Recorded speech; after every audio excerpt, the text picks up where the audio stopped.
Era in sella alla sua moto quando martedì mattina Salvatore Silvestre, infermiere 38enne, ha perso la vita lungo la camionabile a Spinea.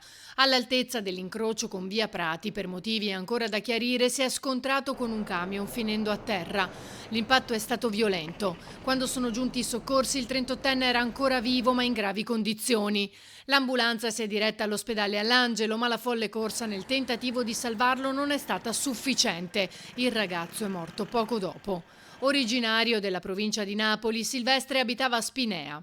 Da circa 2 anni lavorava all'ospedale civile di Venezia e al momento dell'incidente si stava dirigendo proprio al lavoro. Non vedendolo arrivare, i colleghi si sono preoccupati cercando sue notizie. Poco più tardi da Mestre è arrivata la comunicazione della sua morte. Salvatore lascia la compagna Antonietta, anche lei originaria della Campania e impiegata in ambito sanitario.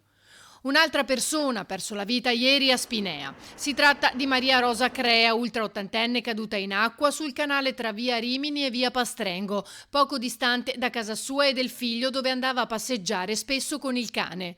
È uscita nel pomeriggio e camminando potrebbe essersi sporta un po' più del solito lungo il canale, quindi aver perso l'equilibrio scivolando in acqua. Forse ha battuto la testa e perso conoscenza. Quando è scattato l'allarme e i soccorsi l'hanno raggiunta, non c'era più nulla da fare per poterla salvare. Sul posto sono giunti i carabinieri e i vigili del fuoco.